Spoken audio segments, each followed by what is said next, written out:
একমাত্র আল্লাহ ছাড়া এই পৃথিবীতে এবং পরকালে আমাদের আপন বলে কেউ নাই। বাকি সবাই সবার স্বার্থের জন্য আছে। মানুষ মানুষের অবস্থানকেই মূল্যায়ন করে।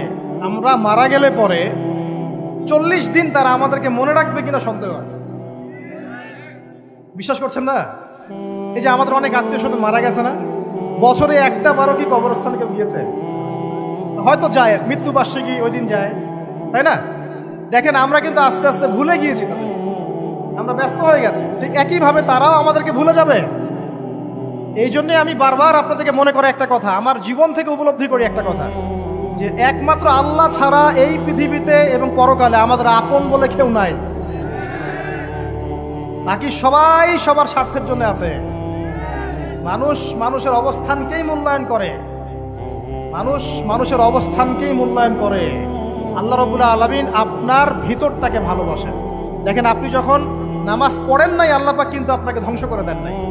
আল্লাহ পরম করুণাময় আপনাকে হেদায়েত দিয়ে নামাজি বানিয়ে দিয়েছেন। জীবনে অনেক পাপ করেছেন, ইনস্ট্যান্ট আল্লাহ পাক শাস্তি দিতে পারতেন, আল্লাহ পাক দেন নাই। আল্লাহ আপনাকে ভালোবাসেন, আল্লাহ আমাকে ভালোবাসেন। আল্লাহ পাকের এই ভালোবাসার ঋণটা শোধ করার জন্য হলেও নামাজি হয়ে যান, আল্লাহর পথে ফিরে আসেন, দিনের জন্য কিছু করেন, দিনের ফিকির করেন, পড়াশোনা করেন। প্রিয় ভাইরা, আল্লাহ পাক তৌফিক দান করুন। দেখুন, এই রিবা থেকে দূরে থাকার জন্য একটা হাদিস যথেষ্ট।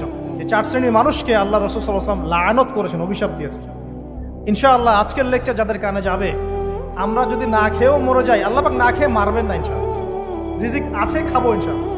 কিন্তু হয়তো বা অভাব হবে, টাকা পয়সা একটু কম হতে পারে, অন্যের 10 তলা ফ্ল্যাট হবে, আমার হবে না, ঠিক আছে? অন্যের এত বিঘা বিঘা জমি আমার হয়তো হবে না। কিন্তু ইনশাআল্লাহ তাআলা এই যে দুনিয়ার মুসাফিরের জীবনটা, এটা মুসাফিরের জীবন না? মুসাফিরের জীবনটা কেটেই যাবে ইনশাআল্লাহ। কাটবে না? যে কোনোভাবে কেটে তো যাবেই ইনশাআল্লাহ। এই যে পরকালের জীবনটা একটা চেতনার শক্তি, জানেন? দুনিয়াতে যত বাধা বিপত্তি আসুক, গাল মন্দ খান, গীবত তহমত খান, কষ্ট হোক, নির্যাতন হোক, একটা বিষয় মনের মধ্যে শান্তি দেয়। কি শান্তি? যে এই দুনিয়ার জীবনটা তো আর চিরস্থায়ী নয়, এটা তো আর সারা জীবন থাকবে না। ইনশাআল্লাহ এই অবস্থা আস্তে আস্তে পরিবর্তন হয়ে যাবে। ফাইন্না মাআল উসরি ইউসরা, পরকালে ইনশাআল্লাহ পাবো। দুনিয়াতে না পেলে কি হয়েছে, পরকালে পাবো ইনশাআল্লাহ। যুবক ভাই, এসব জেনা ছেড়ে দেন, আল্লাহ রাব্বুল আলামিন আপনার জন্য হুর রেখেছেন জান্নাত, ইনশাআল্লাহ পাবেন ইনশাআল্লাহ। এটা ছেড়ে দেন, সুদ ছেড়ে দেন, আল্লাহ পাক আপনার জন্য হাউজে কাউসার রাখছে ইনশাআল্লাহ, ঠিক আছে? অন্যায় পাপ ছেড়ে দেন, আল্লাহ রাব্বুল আলামিন আপনার জন্য জান্নাত রেডি করে রাখছে ইনশাআল্লাহ। এই দুনিয়ার জীবনটা ধোঁকা, একটা ছোট্ট জীবন, পুরা ধোঁকা, কিচ্ছু নাই এর মধ্যে। আমার কথা শোনেন, এই দুনিয়ার জীবনে কিছুই নাই। চারপাশে অনেক কিছু মনে হবে, আপনার বাড়ি আছে, গাড়ি আছে, স্ট্যাটাস আছে, টাকা পয়সা, প্রতিপত্তি সব আছে। আদতে আপনি একা, আদতে আপনাকে একাই কবরে যাওয়া লাগবে, একাই আল্লাহর সাথে হিসেব নিকাশ দিতে হবে। কেউ নাই সাথে, আমাদের সাথে কেউ নাই। কিন্তু আপনি মনে করছেন যে সেলিব্রিটিজম, বড় আমি পলিটিক্যাল নেতা হয়েছি, আমাকে সবাই চেনে, আমি ইকোনমিক সেক্টরে লিড দেই, রাষ্ট্রকে লিড দেই, আমি ধর্মতাত্ত্বিক ক্ষেত্রে লিড দেই, আমাকে দেখলে মানুষ বাহবা দেয়, ইত্যাদি ইত্যাদি। দিন শেষে আমি একা, আপনিও একাই, আমাকেও একাই যেতে হবে, আপনাকেও একাই যেতে হবে। এগুলো সব চারপাশের খালি অন্ধ মোহ, আর কিছু না।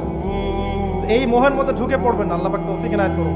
নবী সাল্লাল্লাহু আলাইহি ওয়াসাল্লাম বারবার বলতেন, আল্লাহুম্মা ইন্নী আউযু বিকা মিন ফিতনাতিদ দুনিয়া, বলতেন না?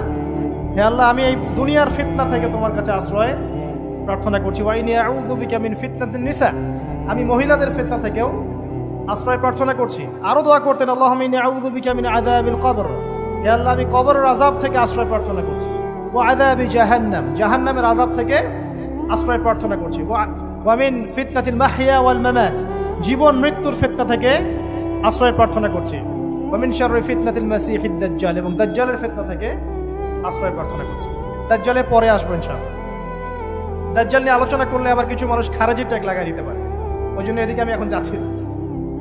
হ্যাঁ, সামনে আসি। তো রিবার বিষয়টা বলছিলাম। আইয়ামে জাহিলিয়াতের যে সেই রিবা এখনকার বিশ্বে আছে কি নাই বলেন? ওই সময় না হয় মক্কায় ছিল, এখন কি সারা বিশ্বব্যাপী নাই? বিশ্বের কোনো কান্ট্রি রিবা মুক্ত না, বিশ্বের কোনো দেশ রিবা থেকে মুক্ত থাকতে পারবে না, এই বিশ্ব পরিচালনা যারা করছে ওদের আন্ডারে থাকলে। কখন হবে বিশ্ব রিবা মুক্ত? একদিন বিশ্ব রিবা মুক্ত হবে ইনশাআল্লাহ। একদিন না একদিন এই বিশ্বটা সুদ মুক্ত হবে ইনশাআল্লাহু তাআলা। তখন জালেম পার পাবে না, মাজলুমের রক্ত শ্রম বৃথা যাবে না ইনশাআল্লাহ। কবে কত বছর পর আমি জানি না, কিন্তু এতটুকু জানি যে মালহামার পরে যখন আল মাহদি আসবেন এবং তারপর যখন মাসিহুদ দাজ্জাল বের হবে এবং ঈসা ইবনে মারইয়ামকে আল্লাহ পাক নামিয়ে দিবেন, তার হাতে যখন দাজ্জাল নিহত হবে এবং জেরুজালেম থেকে যখন পুরো বিশ্ব শাসন করা হবে মুসলিমদের হাতে, তখন রিবা বলে কিচ্ছু থাকবে না পৃথিবীতে। তার আগ পর্যন্ত এই অবস্থা সলভ হবে কিনা আমরা জানি না, হতেও পারে নাও হবে। ওই সময় যে হবে নিশ্চিত ইনশাআল্লাহ। আসুন, আইয়ামে জাহিলিয়াতের আরেকটা বড় পাপ ছিল যে এক ভাই বলেছেন, সেটা হচ্ছে নারীর অবমাননা। কে বলেছে এই কথাটা? সামনে একজন। হ্যাঁ, আইয়ামে জাহিলিয়াতের অন্যতম একটা সেরা পাপ ছিল কি? নারীর অবমাননা। এটা নিয়ে কি বলতে হবে? এখন ধর্মের মধ্যেও আমরা নারীদেরকে অবমাননা করছি।